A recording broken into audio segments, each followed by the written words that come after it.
nouvelle réception manga et c'est parti. On commence avec les 5 mangas neufs que j'ai décidé d'acheter pour février. Comme vous le savez, chaque mois je m'autorise l'achat de 5 mangas pour compléter mes suites que je ne veux pas attendre en occasion, que j'ai vraiment envie de lire assez rapidement. Et donc là j'ai 5 suites de titres coup de cœur à vous présenter que j'ai acheté. On commence chez Delcourt Tonkam avec le 7e et avant-dernier volume de Blooming Girls, un énorme coup de cœur pour cette romance qui met en avant la différente manière d'aborder la romance et la sexualité dans le regard de 5 lycéennes différentes. C'est un énorme coup de cœur pour ce titre. Je vous conseille l'animé qui s'appelle Oh Maiden in a Savage Season, quelque chose comme ça, et qui est vraiment super bien. C'est un shonen, ce n'est pas un shoujo, mais c'est comme de la romance et c'est super bien abordé. J'adore ce titre et je me fais vraiment plaisir à chaque tome. On reste dans la romance, on reste dans les coups de cœur, mais cette fois-ci avec un shoujo. J'ai acheté le 13e volume de Nina du Royaume aux Étoiles, édité chez Michel Lafon dans leur gamme Kazuko Siku. J'adore ce titre et j'adore vraiment que plus on avance dans le récit, plus ça devient sombre. Ceux qui sont encore Team Azur après la lecture du 12e tome, je ne vous comprends pas et j'ai vraiment trop hâte de lire ce 13e, de voir l'évolution de Nina et de sa relation avec Seth. Franchement, trop hâte de lire. On reste chez Michel Lafon, toujours dans un coup de cœur. Je continue avec le 7e et dernier volume de Mary My Husband. J'ai eu un énorme coup de cœur pour ce webtoon. Le tome précédent aurait pu être une très bonne fin, donc je pense que là on va vraiment avoir le droit à quelques ellipses avec quelques années plus tard, etc. Je suis quand même curieuse de terminer, même si je pense qu'ils auraient pu s'arrêter au tome précédent. Toujours dans mes achats, toujours un coup de cœur, le 6e volume de la Smash Edition d'AQ, édité chez Crunchyroll. Trop contente de pouvoir découvrir AQ dans une édition papier avec cette édition qui fait parfois des doubles voire triples tomes, je trouve, selon les tomes publiés. J'adore AQ, c'est un de mes animés préférés, je ne m'en lasse absolument pas et j'avais trop hâte de lire ce 6e tome parce que normalement nous allons avoir le match contre Aoba Josai, le second, et j'ai trop hâte.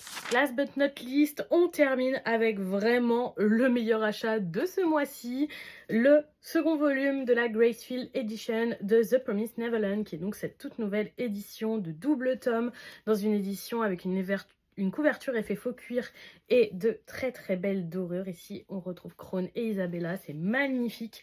The Promised Neverland, c'est mon manga préféré, je vous recommande à 200% de le lire et à 0% de le regarder parce que l'adaptation en animé est très mauvaise, sauf la première saison, mais pour la suite, oubliez. C'est mon chouchou, je me demandais en redécouvrant cette nouvelle édition si ça allait toujours être mon manga préféré et je peux largement vous dire que oui. On continue l'arc Évasion avec ce second volume et j'ai trop hâte de le lire. Côté achat, ce n'est pas moi qui l'ai réalisé mais c'est mon copain, il continue d'acheter l'édition full color de Dragon Ball édité chez Glénat et il a donc pris le 7e volume, l'enfance de Goku.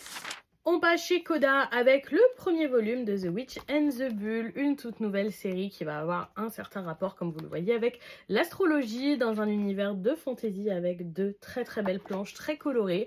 Ça a l'air vraiment sympathique et depuis son annonce, je suis très curieuse de le découvrir. L'édition est vraiment belle. Ce premier volume était accompagné de différents goodies. J'ai eu 2 petites cartes comme ça, comme Coda font tout le temps. Il y a toujours des petites cartes comme ça dans les premiers tomes. Donc j'ai la Vierge et le Taureau qui apparaissent sûrement dans ce premier tome. J'ai un petit autocollant comme ça avec notre protagoniste et un petit goodie supplémentaire qui est comme ça un petit chouchou avec les personnages de la licence. On passe chez Cotoon avec le premier volume de la nouveauté I Don't Trust My Twin. J'avais vraiment très hâte de recevoir ce titre parce que même si c'est encore une histoire de réincarnation dans une même vie comme on en a déjà eu beaucoup, ça a l'air d'être aussi une quête de vengeance très sympathique de 2 jumelles qui vont un peu se tirer dans les pattes. Je suis hyper curieuse de le découvrir, en tout cas je suis déjà très fan du style graphique. Ce premier volume était accompagné de 2 marque-pages avec les 2 jumelles, donc Laurentia et Ercia juste ici. Et également d'une petite boîte comme cela où on retrouve de l'encre de Chine et surtout une plume qui est incroyablement belle. Je sais pas si l'image lui rendra justice, mais c'est tellement joli. Il y a des petites, il y a un effet un peu argenté à l'intérieur. C'est magnifique. Je ne m'en suis jamais servi, je sais pas si je m'en servirai, mais c'est un très bel objet de décoration en tout cas. On reste chez Cotoon avec les tomes 2 et 3 du titre La nouvelle chef de clan, donc également une histoire de réincarnation. Une jeune femme qui a été plutôt maltraitée par sa famille d'aristocrates et qui a été mise sur le côté très très jeune, qui se retrouve dans son corps un petit peu avant ses 8 ans, mais avec tous ses souvenirs et toutes ses connaissances d'adulte et qui va s'en servir pour changer l'histoire de sa vie et celle de son papa. Très curieuse de continuer parce que moi les quêtes de vengeance ça marche super bien avec moi et en plus suivre une petite fille aussi intelligente c'est très très agréable. Je suis curieuse de voir comment elle va continuer de déjouer ses cousins et écoutez, très contente de continuer.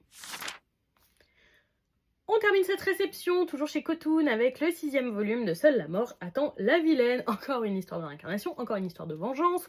Il y en a énormément au format webtoon. En vrai, quand on regarde, les webtoons, c'est un peu toujours les mêmes bases d'histoire. Soit on a un gars qui devient super fort et qui fait des donjons et qui tue des monstres, soit une fille qui meurt parce qu'elle a été maltraitée par quelqu'un, qui se réincarne et qui veut se venger. Mais écoutez, j'apprécie.